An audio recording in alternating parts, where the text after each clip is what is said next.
The year was 1882, deep in the Colorado frontier. Out here, the land didn't forgive weakness. The mountains loomed like stone judges, the wind cut like knives, and hunger waited for anyone too slow to fight it. At the end of a dirt trail sat a lonely cabin, its roof sagging, its fences broken, smoke barely curling from the chimney. Inside lived Sarah Whitfield, a widow, and a woman everyone in Red Pine had already written off as doomed. Her husband had died the year before, thrown from a horse while driving cattle. With him went the little savings they had, the only hands strong enough to keep the ranch alive. Sarah fought to hold on, but each month stripped more from her.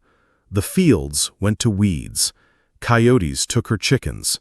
Some nights she went to bed with nothing but weak broth. And then came the day when strangers arrived at her door. Not the kind you welcomed. 3 men, rough-looking, smelling of whiskey and dust, rode up with rifles across their saddles. They claimed the land was no longer hers, that debts left by her husband had passed into their hands. She knew it was a lie, but out here, lies carried bullets. "Pack up, woman," their leader sneered. "A place like this needs real men to run it." Sarah stood trembling in the doorway, clutching her shawl. She told them she had nowhere else to go, that she'd rather die than leave her home. The man just spat in the dirt and laughed. "Maybe we'll come back tomorrow and see about that." When they finally rode off, her knees gave out. She sank to the floor, heart pounding, knowing she couldn't stop them if they returned. That evening, as the sun bled over the ridges, Sarah heard boots on the path again. Her blood went cold, until she saw him, a lone drifter. Dust caked his coat, his hat hung low, boots nearly worn through. His face was cut with lines of long roads and bad years, but his eyes, though tired, were steady. He carried no rifle, only a canteen that clinked empty. He stopped at her sagging gate and tipped his hat. "Ma'am, I'm just looking for water." Sarah hesitated. A stranger was danger enough, but tonight she was too tired to fight. She nodded. "Pump's round back, if you can work it." The drifter smiled faintly. "Works what I know." She watched from the doorway as he wrestled the old pump until water sputtered and spilled. He drank deep, wiping his mouth with the back of his hand. Then he looked at her cabin, the broken fence, the empty coop, the faint light of a fire too small for the night ahead. "Beg pardon, but you eaten today?" Her silence was answer enough. He reached into his coat, pulling out jerky and a tin of beans. "Ain't much, but it'll fill a belly." For the first time in weeks, Sarah ate a real meal. The warmth of food in her stomach brought tears she fought to hide. The drifter bedded by the hearth that night. Sarah lay awake in her small room, listening to the steady rhythm of his breathing. Part of her feared she'd wake to find him gone, or worse. But when sleep took her, it was deeper than she'd known in months. At midnight, the storm came.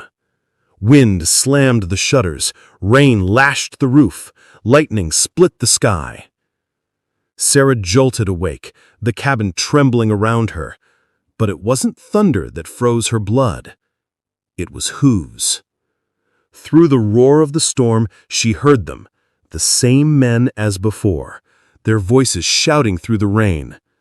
"Open up, widow! Told you we'd be back!" Sarah's heart raced. She looked toward the hearth, where the drifter already stood, calm as stone, a long knife glinting in his hand. "Stay behind me," he said, voice low but steady. The men kicked at the door. The wood groaned. Lightning flashed, showing their rifles through the cracks. Sarah's breath came quick, but the drifter didn't flinch. When the door finally burst inward, he moved like a shadow. The first man barely stepped inside before the drifter struck, the knife flashing, sending him sprawling with a scream. The other stumbled back, startled by the sudden ferocity. "Get back!" the drifter roared over the storm. His voice carried a weight that made even killers hesitate. "You want this land? You'll have to bleed for it," he said. Rain poured in through the broken doorway. The men cursed, fired a shot that splintered the frame, then retreated into the storm, their shouts fading into the night. Silence fell, broken only by Sarah's ragged breathing. The drifter lowered his knife. His hand was steady, his eyes sharp, but when he turned to her, there was no pride in his face, but only weariness. "Best fix that door," he muttered. By dawn, the storm had passed. Mist rose from the fields, and the world felt scrubbed clean. The drifter was already outside, hammering planks across the broken frame, patching leaks in the roof. He moved with quiet determination, like a man who'd rebuilt 100 times before. Sarah watched from the porch, her heart pounding not with fear, but with something she hadn't felt in so long: hope.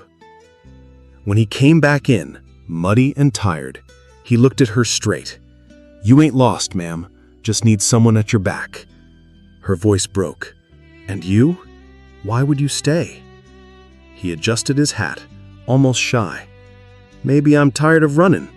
Maybe I need this place as much as it needs me." It wasn't a vow. It wasn't forever.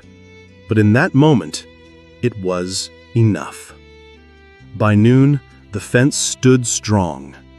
By evening, smoke rose steady from the chimney, the smell of beans and bread filling the cabin. And by nightfall, Sarah knew she was no longer alone. A drifter had come to her door for water, but by morning, he had given her back her life, and maybe, just maybe, a reason to live it.